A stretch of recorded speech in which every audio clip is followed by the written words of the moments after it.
All right, Dylan, can you hear me? Hello, can you hear me, Dylan?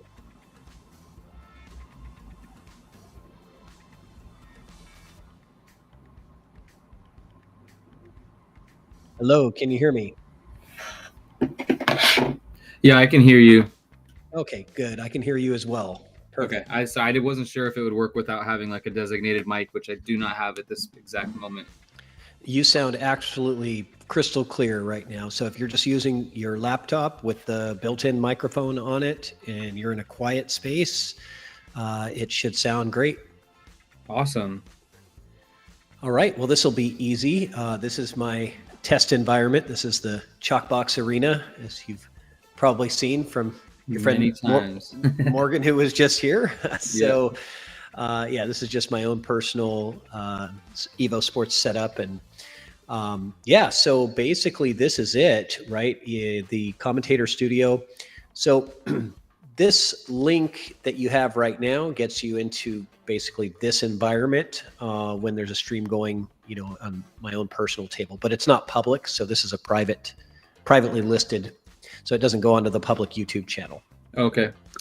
What we would do for you is send you a specific link that's for the Golden Fleece. Sorry, not the Golden Fleece, Legends.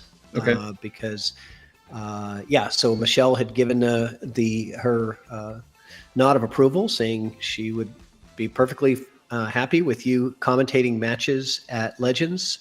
We're certainly excited to have try to get more streams going on there at Legends. It hasn't really been taking off like it has at other venues. And I just think that's because, you know, for one, we don't have sort of commentators, you know, that are in and out there. And we also, it's sort of, the EvoSports table is set way in the back by the podium, you know, by the tournament desk. And right. A lot of people just don't even realize that it's there. So, you know, I'm trying to get more engagement and more users on the EvoSports system at Legends. And so, yeah, really happy to hear that you're interested in commentating. Yeah, absolutely. This is a great system that you have, a great setup that you have. There's a match that's being arranged currently, and that's kind of what got me like thinking about how I would, because one of the guys, like basically one of his stipulations was that he would play the match if I commentated. And so that's when I like reached out to Zach Zager, because I know he commentates quite a bit, and I was like, hey man, like how do I go about trying to get like to be able to do this? And that's when he explained, you know, like there's the software and stuff, you just have to get Michelle permission and reach out to Patrick, and he can probably help get you set up. So there will be a match. We're just trying to find the dates right now that work, because the two weekends in July that they were trying to shoot for, I'm going to be up at the Mini Moscone in Fife that one weekend, and then the weekend before that I'm camping. So we're trying to find a time that works best for everybody, but there will be a match streamed and commentated soon. Cool. Yeah, summer is always hard, right? Everybody wants to be outside. This is the slowest season for pool, so we get it. Legends is I'm not sure how often you've been there, but it's not insulated, so like it gets like summertime is really really hot, and the wintertime it's really really cold. So like it's probably 80 plus degrees in that building right now. I've been in there in the summer before and been sweating in a tournament, and they have these gigantic fans, commercial, I mean, like warehouse size fans that, just basically blow around the hot air.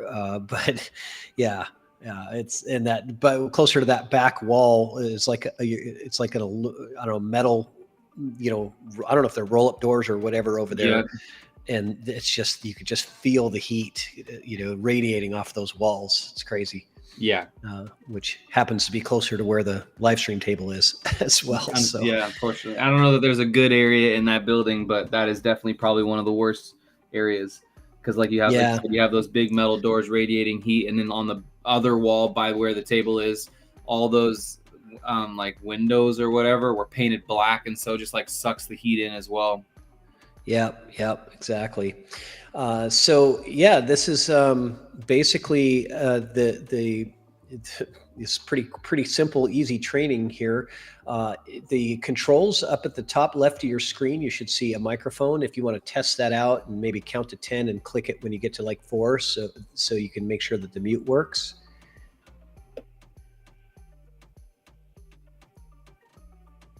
Hello? Yep, I couldn't hear you. Awesome. So yep, mute works. And reload button, you don't really need to ever use that. Usually if anything's wrong or buggy with the Commentator Studio, you just refresh your browser. I don't have a reload button on here. Oh, good. Okay, you're not supposed to. I wasn't sure if they took it off for you. I still have an older version, I guess. Okay. The clear button clears any marks that you make or anything on screen, that drawings that you've done. If you click the cue ball indicator, the cue ball pops up, and you just left click to kind of, illustrate where on the cue ball that you're talking about. Go ahead and test it out. Oh, I like that. And if you right click and hold, you can move it to another area. So if it happens to pop up right in a view of something, you can move it to another area on the screen by just holding down the right click button. Oh, I have there we go. Yep. Are you using a trackpad? Yeah. It is easier to use the drawing tools if you have a mouse. Okay. I recommend get one of those little wireless mice or whatever. So with the drawing tools, the left click allows for a freestyle draw, and the right click allows for a straight line. So you can go ahead and try that out.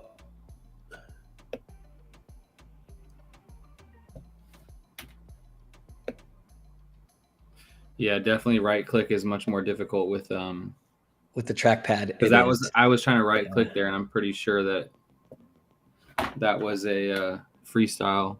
Maybe not. Right. Was that? So looks like it's a straight line. Yeah. It's just nice because you can kind of really, with the straight lines, you can kind of, much easier. Yeah, get those, it's just, it's going to be 3-rail position out to this area here, that kind of thing. Okay. And then the clear button up at the top left just clears everything away. If you don't hit the clear, it slowly fades into oblivion. So. Oh, okay. The hints button, if you click that, it should pop up some hints for you, which is basically what I just told you. There's really not too much to know. When you first got in, is it your screen size appropriate? Can you see the entire table with the scoreboard, and does it say race to 5 No, at the bottom? I just minimized it using the hint, Okay. so I can see now Good. everything in one. Good. Every computer's different, we've realized. So sometimes you have to kind of use that zoom in, zoom out technique to get the whole table and scoreboard and everything on your screen. And what you see is completely live, so you can see I'm basically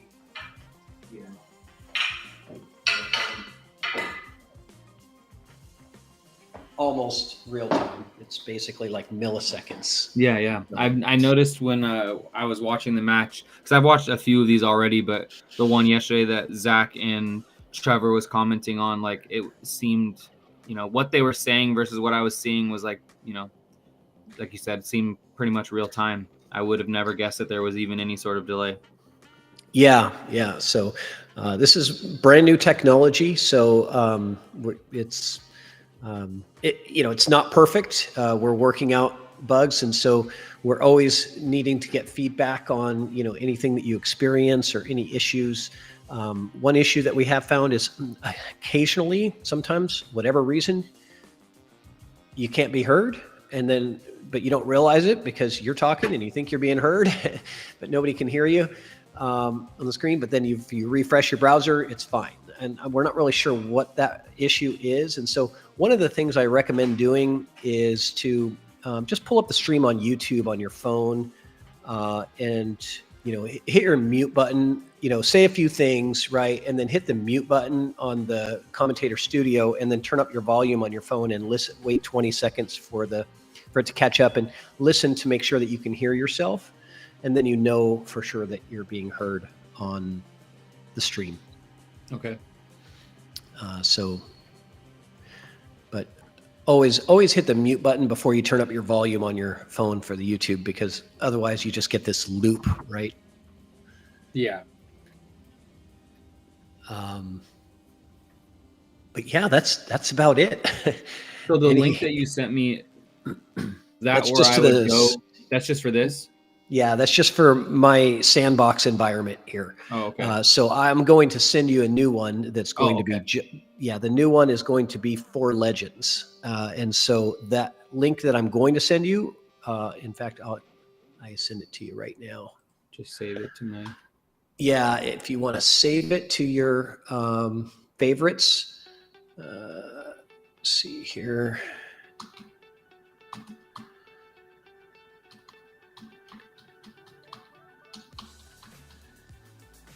And this is going to be Legends. I got to get the table number. I 21. Think it's 20. It is 21, isn't it? Yeah. So I thought, okay, so this should be. Yeah. All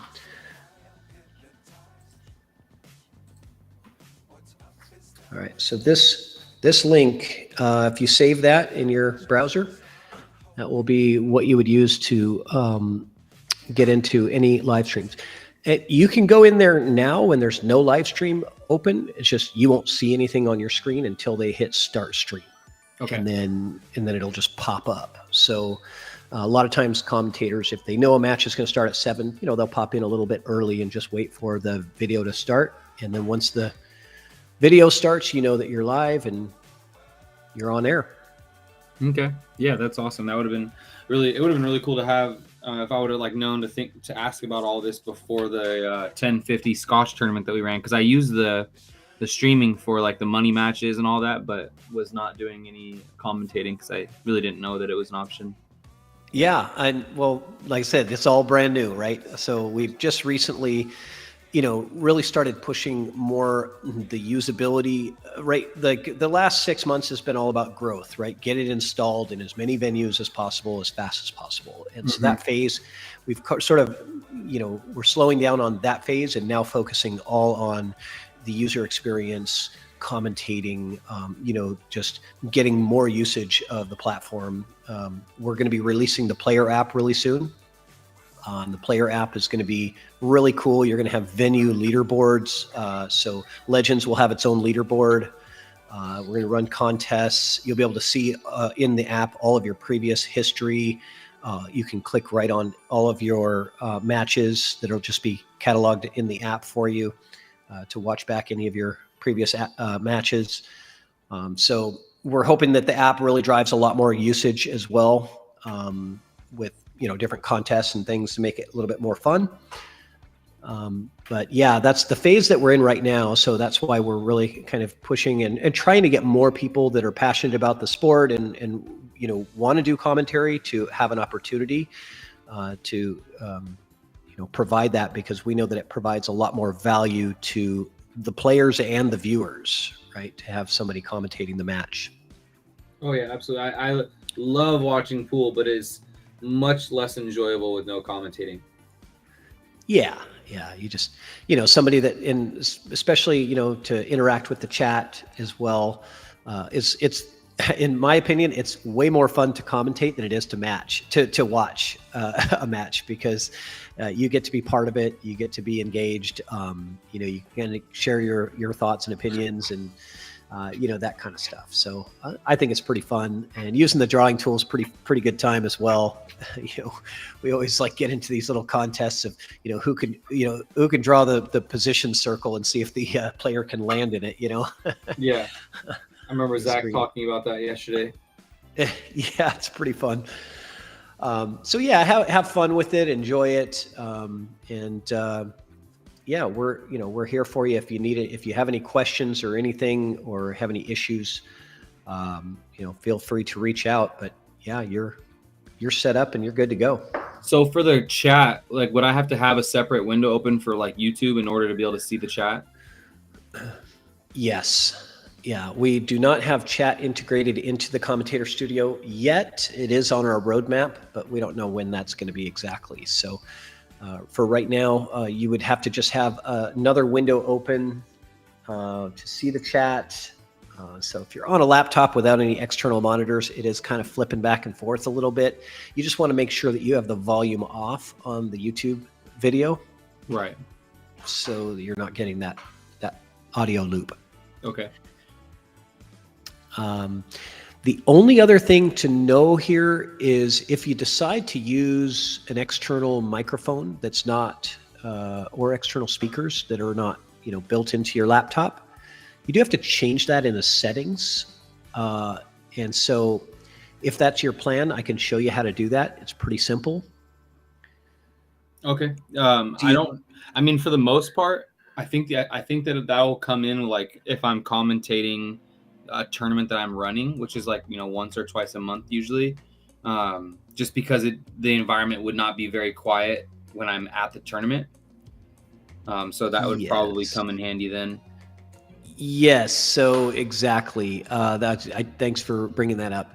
So using your laptop microphone and speakers is fine when you're in a quiet place like at home and there's not a lot of background noise, but if you're in the bar, you really need broadcast headsets, right, that just pick up your voice and not necessarily, all of the ambient noise. And those can be a little costly. So if you did want to set up for commentary on site, I can recommend some equipment for you to purchase. Headsets that I recommend, they're about $250 a piece.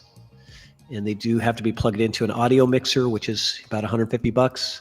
So, it's not a super cheap thing to set up, but I can provide recommendations if that's something that you decide to do, is to set up on site. Okay. Yeah, I'd appreciate that. Yeah, you certainly don't want to set up like this in the venue. Nobody will be able to hear you. It'll just sound like a bunch of noise. Yeah. All right. What other questions do you have? I think that's it. The two questions I had was just the microphone situation and then the chat, having another window open. So, but everything else, you did a good job of explaining it. And like I said, also just having watched some in the past, and I did when I was at the 585 and under that you played in Salem, I did commentate a little bit on one match, and so Zach showed me some of the stuff, but it was nice to have a refresher again. Oh, okay. God, did we meet at that? I don't remember. I don't remember talking to you or when I was there. I don't know that we met there, but we did meet at the coast. But I don't know that we like officially spoke. I think we might have said hi in passing or something when you were leaving. Okay. Colby's, but at the coast when you were setting up EvoSports, I was one of the first matches for Platinum teams on EvoSports Table 17, and then I also was on the hot seat and finals match that you put EvoSports on for Platinum team. So I got to meet him. Oh, okay. Yes. Sorry about that. So I just you meet a lot of people. I know. I do, especially at Lincoln City, and yeah. Yeah. I suppose if I would have went deeper in that Colby's tournament, I probably would have eventually met you, but I got knocked out pretty quick. Man, it happens, man. Anything can happen. And you actually were Zach's horse, and my horse was my friend Luis, who was also on my team for the coast, and I think he went 3 and out. And I mean, both of you guys are probably two of arguably the strongest players in the tournament, but that's just how it goes with 9-ball, man. Especially like the tables were not breaking very well from what I was told. So, well, that guy Jared, he played really good for his rating. He played excellent pool, and Jared Montoyo, I think, or something like that. Santoyo, yeah. Yep. And so he's the guy that ultimately knocked me out, but the guy that put me on the B side was the guy who won the whole thing, which is Ryan McDonald. And man, that guy, he did not miss. I was like, he played pretty solid against my friend too for the match before the hot seat match. He played pretty well.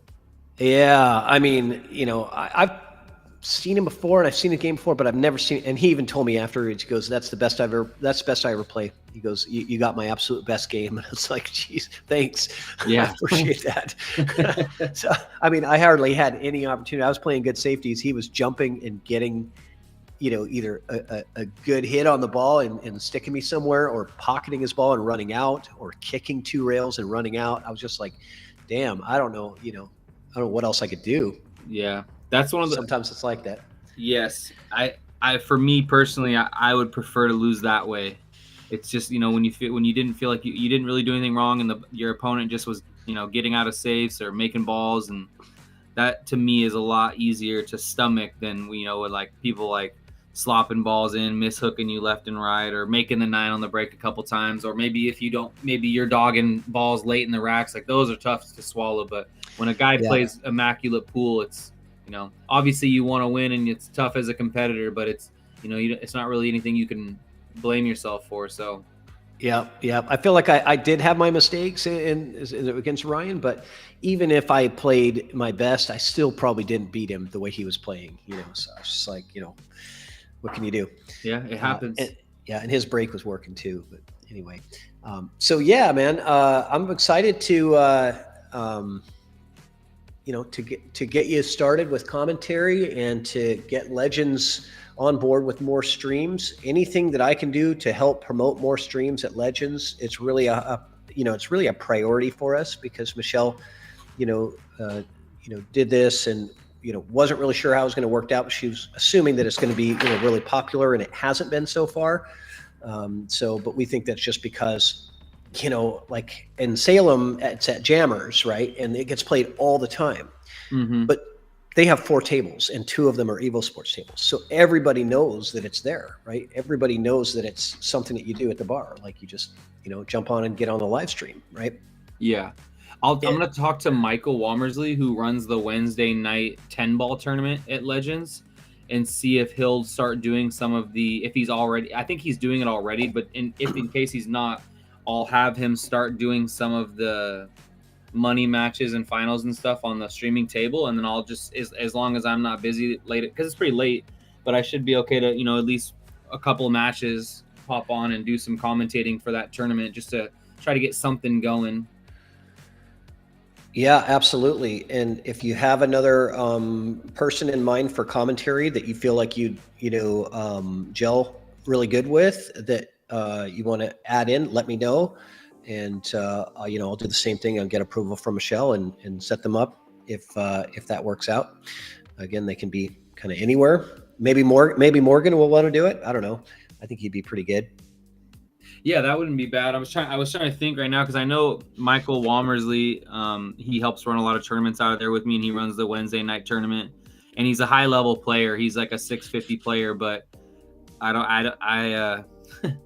he's a little on the like egotistical side, if you will. So like I don't know how well I would mesh with him because he just never thinks he's wrong ever about anything. And so it's outside of running tournaments with him, it's difficult sometimes to have conversations. Like I'm a very passive person. So typically in those situations, I don't really like respond, or I don't really like get into it, but I would try to think, I think like maybe Dave McDowell. I don't know if you know who that is. That might be another good option. He's I don't know if he'd want to do it though with Legends because they kind of ended on bad terms when he was the manager there. So I don't know. I'll definitely I'll think about it, and if I come across someone I think like you said Morgan or something like that, I'll let you know for sure because it'd be good to have another person on there to talk back and forth with, or if I'm not available they can jump on and do one too. So everybody's always told me that they say that when they're on by themselves, it's just harder to commentate a whole match just solo than it is just to have one other person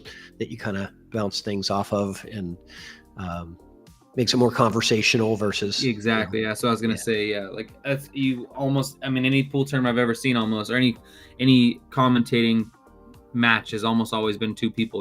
Whether it's Matchroom or whatever. It's, like you said, a lot more conversational, different points of view. Like I'm sure you've noticed probably many times when you're commentating with somebody else, they might be looking at a shot a different way that you are, like how to play position or what's safe to play. So it's just getting, for the people that are there for the educational purpose, it's, getting a lot of different things to think about, a lot of maybe a shot that they wouldn't see that someone else brought up. So absolutely. Yeah, absolutely. So good. Yeah. Keep it in mind and let me know if you have anybody in mind that is interested, and we'll go through that same process with them. And then, what do you think about your profile picture? Is it okay? I just pulled it off your Facebook profile. Yeah, that's just fine. If you have something different you want to use, we can change it up. It's no big deal. No, that's okay. That's fine. Thank you. Okay. And if you want a different PIN code, let me know. If you want me to set it to something specific for you that maybe it'd be easier for you to remember, I can change it, or we can just leave it at 1993. Yeah, that should work. It's not too. I have it in the chat if I ever need a reference back. So. Yep. So it's just there that's just kind of the security in case you accidentally send that link to somebody else. They can't just log in and be on your commentator profile and start commentating. We had a problem in the beginning when we didn't have PIN codes. Rich Fear, yes, out of Yakima area. Yeah. So he thought he was sharing the link to the stream on his Facebook page. He shared the link to his commentator studio profile. Oh, wow. And so all of a sudden there was like 6 Rich Fears that showed up in the commentator studio. And there was all this noise, background noise from the bar and everything. And I was just like, oh my God, what did we do? What did he do? So we had to go into the back end and like shut down his profile, basically turn it off and, give him a new profile. And then we started PIN codes after that, because we're like, it could easily, it was an honest mistake. He thought he was sharing the link to the stream. He had 2 different things, copied, and he copied the wrong link and shared it. So that's just learning curves and growing pains that we're having. Yeah, that's fun. That's funny. I will do my best to not make that mistake. But even if I do, I have the PIN code. So yep, the PIN code makes it secure. So, all right, well, perfect. Enjoy the rest of your weekend. And to log out, all you do is close the window and you're off. Okay, awesome. Thank you so much. I appreciate it. Yeah, no problem. Thanks, Dylan. Helping out and getting some commentary going. Yeah, thank you for your participation. Really appreciate it. Of course. Yeah. Have a great weekend. You too. All right. Bye. Bye.